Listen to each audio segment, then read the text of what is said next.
10 मई को एक फ़तह हासिल की है, तो this would be different to celebrate. I think so. क्या डेफिनेटली कहते हैं आप?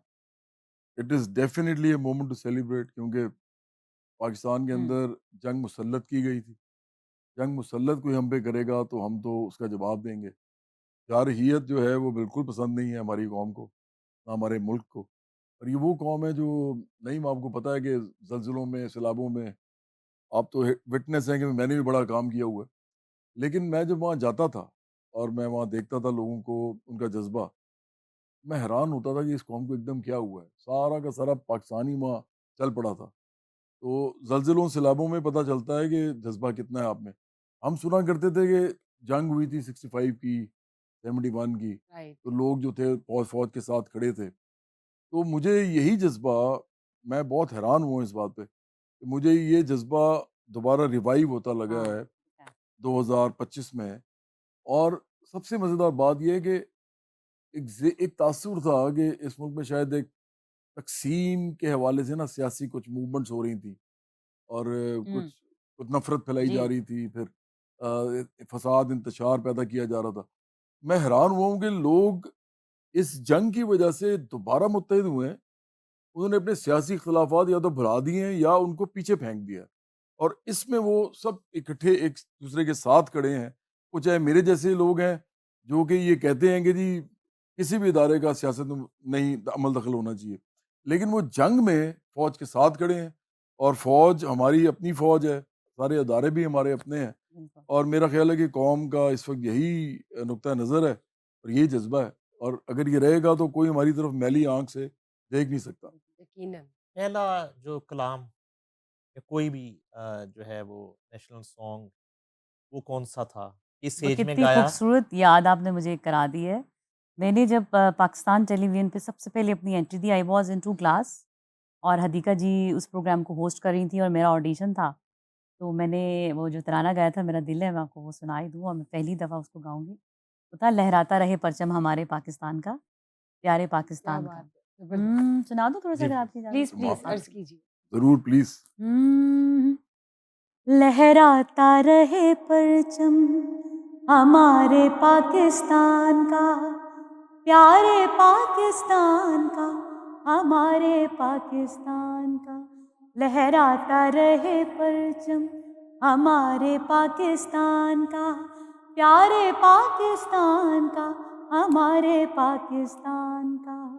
आओ हम सब अहद कर साथ रहेंगे, मिलजुल के रहेंगे। आओ हम सब अहद करें साथ रहेंगे, मिलजुल के रहेंगे। सच सच बोलेंगे, जग जग डोलेंगे।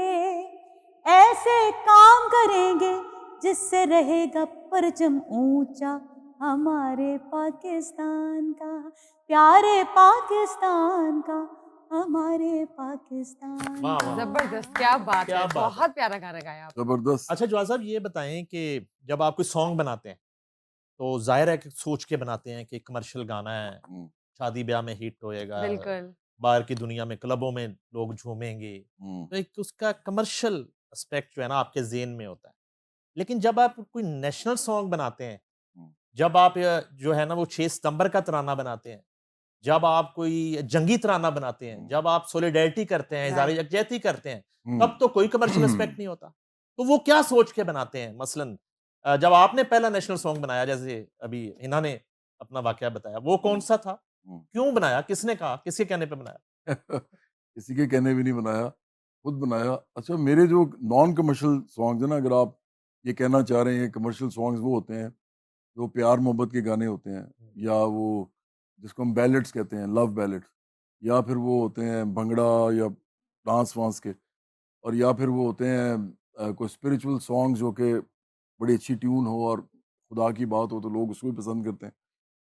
और इसी तरह ये जो है वतन के गाने। तो ये वाले जो गाने हैं ना ये मैंने अगर 100 में से देखा जाए 60% ये वाले बनाए और सिर्फ़ 40% जो हैं वो कमर्शियल बनाए हैं। हुँ, अच्छा। हाँ, सबसे ज़्यादा मेरे ये वाले गाने हैं। मैं मिसाल देता हूँ आपको कि सारे जहाँ के मेहनत कशो उठो के वक़्त आया। हुँ, ये अब मजदूरों के लिए था जी हाँ, इसी तरह मजदूरों, किसानों योम मई के और Tribute मिडिल क्लास पेश के लिए भी, किया। हम भी मजदूर हैं, मिडिल क्लास के भी मजदूर ही होते हैं एक्चुअली। बिल्कुल।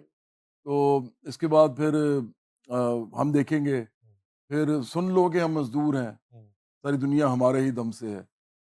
ये तो मैं आपको सिर्फ वो बता रहा हूँ जो इनकलाबी गाने हैं मेरे, इसके अलावा बहुत है, मेरा हक मुझे दो। फिर हम आ जाएं अगर इस तरफ के तराने, तो मेरा ख्याल है कुछ कम से कम 10-12 तराने हैं। मुझे एक दिन एक बंदा कह रहा था कि यार आप तो तरानों के किंग हैं। हम्म, तो मैंने कहा यार चलो अच्छा है, मैं अगर किसी ने कोई किंग कहना ही है तो किसी अच्छी चीज़ के लिए कहा है। मैं नहीं चाहूँगा कि मुझे कोई भंगड़ा किंग है या कोई और किंग है। भाई किंग कोई भी नहीं होता एक्चुअली, कोई भी इंसान किंग नहीं होता, खुदा ही है। मैं सिर्फ कहना ही चाह रहा हूँ कि मैंने जितने तराने बनाए, मेरा नहीं ख्याल किसी ने बनाए आज हम्म, तक। और कमर्शियल नॉन कमर्शियल सॉन्ग जो बनाए हैं वो इतने ज़्यादा हैं कि मेरा नहीं ख्याल कोई इसकी हिम्मत भी कर सकता है। अपने अपने पैसे लगते हैं और उसे आता भी कुछ आता नहीं कुछ है, नहीं, वही मैं कह रहा आता हूँ भी ना, कुछ नहीं आता है। ही कुछ। पहला नेशनल सॉन्ग कौन सा था? तू ही दिलदार है, वो थोड़ा बहुत हिट हुआ था। उसके बाद दोस्ती, ओ मेरे यार तू मेरा प्यार वो तो सदा रे बहुत वो तो गुजरा। खूबसूरत गया, बहुत बहुत ही प्यारा अब खूबसूरत वो माशाल्लाह। जरा आपका है सॉन्ग। पहले वाला सुना दे। पहले जी, वाला हाँ जी रिक्वेस्ट है।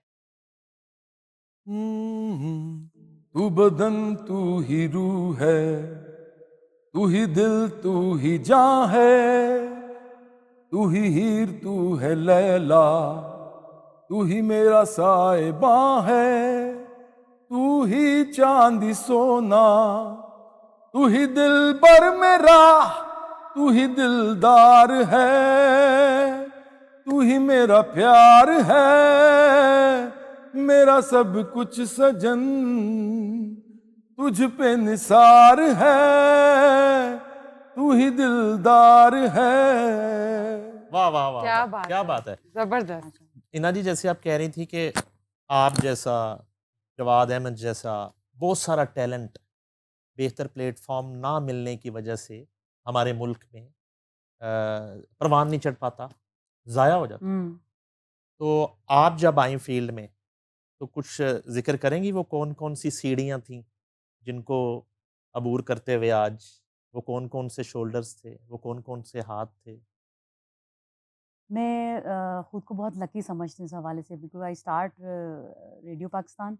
उसके बाद जैसे मैंने हदीका जी का आपके सामने जिक्र किया है, तो पीटीवी पे बकायदा उस प्रोग्राम की एंट्री तो उन्हीं की वजह से मेरी हुई और उन्होंने मेरे लिए बहुत फ़ाइट की। मैं अक्सर प्रोग्राम में बताती हूँ कि लिटरली वो रो पड़ी थी, क्योंकि खलील अहमद साहब अल्लाह पाक उनकी बख्शिश फरमाए, वो रख नहीं रहे थे कि ऑलरेडी इतने बच्चे हैं, तो उन्होंने कहा इसको प्लीज़ अंकल आप इसको एक दफ़ा सुने, इसकी आवाज़ बहुत अच्छी है। बट वो नहीं सुन रहे थे, 2-3 घंटे मुसलसल खड़े रहने के बावजूद। वो भी रोना शुरू हो गई, उनको डाँट पड़ी कि खबरदार अब तुमने कुछ नहीं कहना। मैंने अम्मी से कहा कि अम्मी प्लीज़ चलें वापस। अच्छा नहीं लगता, अब कितनी देर मैं यहाँ खड़ी रहूँगी, सारे बच्चे गा रहे थे। ख़ैर उन्होंने मुझे इशारतन कहा कि प्लीज़ आप थोड़ा-सा वेट करें और। तो एक तो वो मुझे याद रहती हैं कि उन्होंने बहुत स्ट्रगल की, वो मेरी पहली सीढ़ी थी। सपोर्ट। बिल्कुल, उस वक़्त उस प्रोग्राम में एंटर होने के लिए। उसके बाद फिर आवाज़ भी अच्छी थी, तो सबने मुझे पीटीवी पे सपोर्ट ही किया हर हवाले से।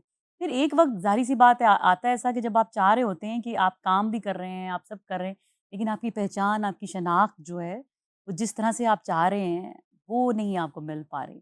तो ख़ैर अल्लाह ताला से दुआ भी की और उसके बाद इसमें बहुत ज़्यादा कंट्रीब्यूशन है। मैं बाबा भी बोलती हूँ उनको, मियाँ यूसुफ़ सलाहुद्दीन मेरे वालिद साहब का दर्जा रखते हैं वो मेरे लिए। तो उन्होंने मुझे समझा, उनको मैंने बोला कि बाबा मुझे बुज़ुर्गान दिन का कलाम गाना है, मुझे ये चीज़ें गानी है, मुझे कलाम इकबाल गाना है। मैं चाहती हूँ ये चीज़ें लोगों तक पहुँचे और मेरी जंग है इस हवाले से। तो उन्होंने मुझे समझा और मेरा ख़्याल है सबसे ज़्यादा अगर मैं समझूँ कि मीडिया में मुझे मेरे काम को समझते हुए मुझे आगे लेके गए, तो उनका बहुत ज़्यादा कंट्रीब्यूशन।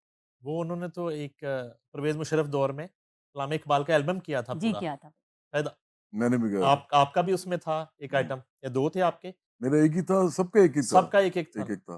तो वो बाद में पता चला कि कंपोज़िशंस भी उन्होंने पहली दफ़ा बनाई, तो मैंने हाँ। जंग अखबार में लिखा, शायर मशरक़ के नवासे मौसीकार बन गए। तो मुझे मियाँ हाँ, साहब का फ़ोन आ गया। अच्छी बात है। अच्छा, जवाद साहब, ये जैसे हम डिस्कस कर रहे हैं, हिना का आगाज़ और वो हुँ।